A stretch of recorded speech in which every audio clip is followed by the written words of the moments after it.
Eh bien, bonjour à toutes et à tous et bienvenue sur Info 83, esclave de corps, d'esprit libre.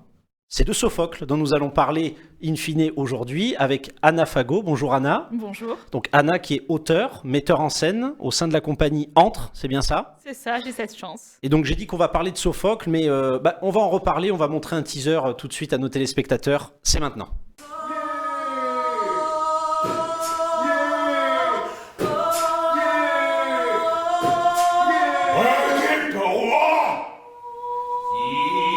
Choisissez la bonne route après la peste, vous trouverez le bonheur. De retour sur le plateau d'Info 83 avec Anna Fago, auteure et metteur en scène au sein de la compagnie Entre. Rebonjour Anna du coup. Bonjour. Alors j'ai un peu menti à nos téléspectateurs en quelque sorte parce que j'ai dit qu'on va parler de Sophocle, mais finalement c'est d'une réécriture dont on va parler, c'est bien ça? Alors, c'est une réécriture et ce n'est pas une réécriture. En fait, il s'agit par cet acte d'écriture, il s'agit de garder Sophocle et en même temps de laisser coexister le présent avec le passé. Et de faire coexister, enfin de chercher chez Sophocle si on pouvait trouver si on pouvait trouver des solutions pour les crises qui nous traversent. Alors on le rappelle, c'est d'une pièce de théâtre en fait dont on parle, c'est une pièce de théâtre qui s'intitule Tu restes flou et je reste inquiet, donc qui est une... Alors c'est ça que c'est pas facile à dire, c'est une réécriture, une réadaptation on peut dire, on repense finalement la pièce de Sophocle qui est un dramaturge on va dire de l'Antiquité, donc un des classiques justement du théâtre, on va dire dans le monde, j'allais dire théâtre français, mais c'est pas que le théâtre français, c'est le théâtre dans le monde. Oui. Ma première question, c'est qu'est-ce qui vous a poussé à travailler sur cette pièce qui est un classique? Ça m'a fait très envie.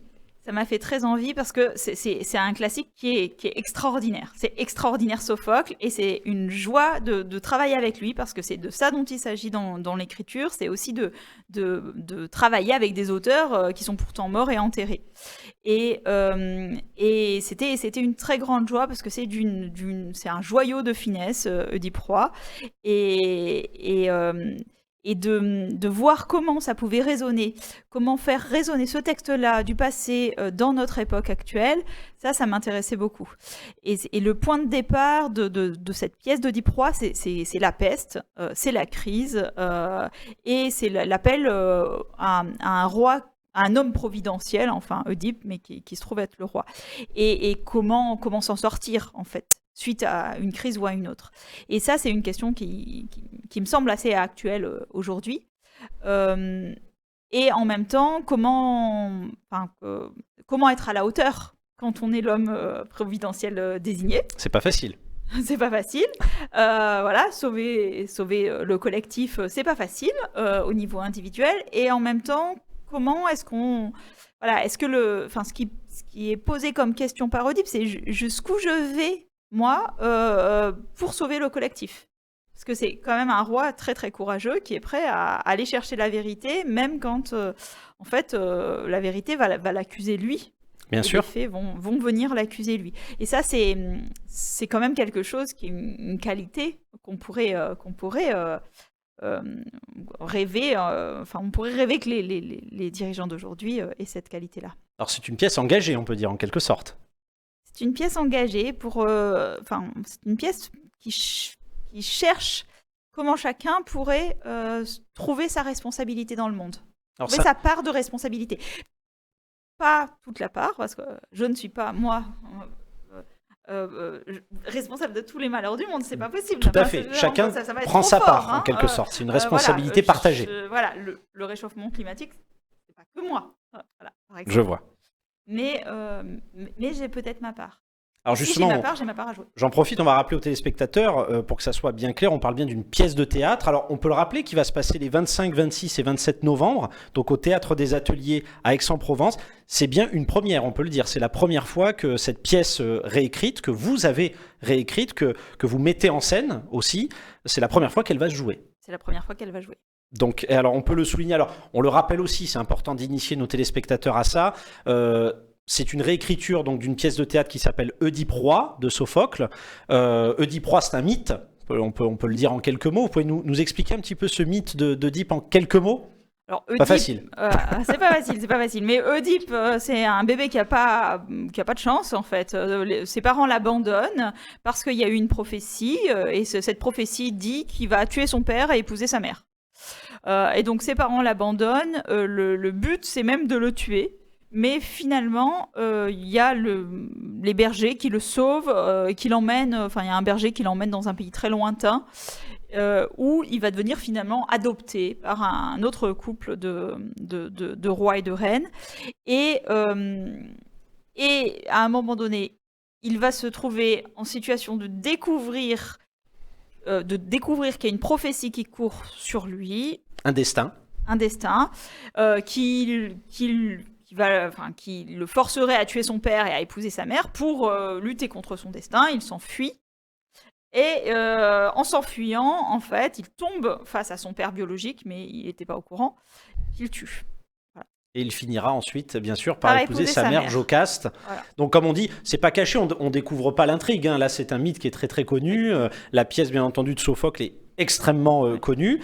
Et moi, à titre personnel, je tiens à saluer votre ambition, parce que c'est pas toujours facile, en tout cas, de travailler sur des classiques comme ça.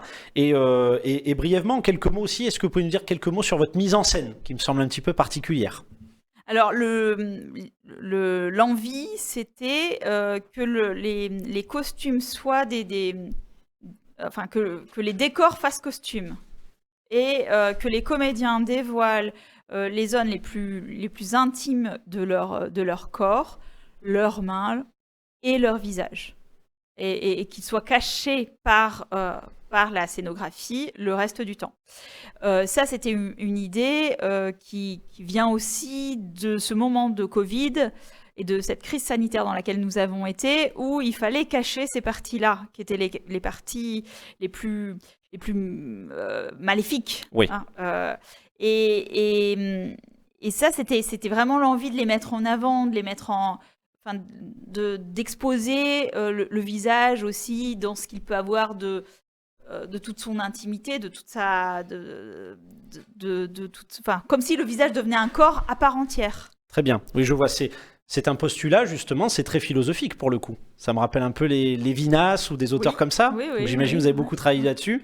Ouais, j'aime beaucoup Lévinas. Vous avez vu, on est briefé sur Info 83. Ouais. En tout cas, on va le souligner pour nos téléspectateurs. Donc, ça se passe les 25, 26 et 27 novembre, donc au Théâtre des Ateliers à Aix-en-Provence. Où est-ce qu'on peut réserver sa place? On peut appeler le théâtre. Directement, à l'ancienne. Bien sûr. Eh ben écoutez, chers téléspectateurs, si vous souhaitez découvrir ou redécouvrir la pièce Oedipe Roi de Sophocle, ça va s'appeler Tu restes flou et je reste inquiet. Encore une fois, ça se passe les 25, 26 et 27 novembre au Théâtre des Ateliers à Aix-en-Provence. Et ben écoutez, outre de vous remercier, Anna Fago, pour votre présence, je vous laisse le mot de la fin. Merci. Merci de m'avoir accueilli ici.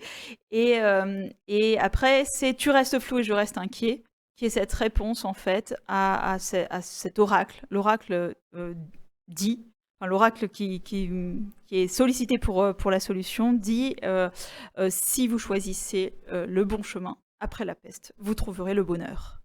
Eh ben écoutez, c'est sur ces mots qu'on va se quitter, chers téléspectateurs. À très bientôt.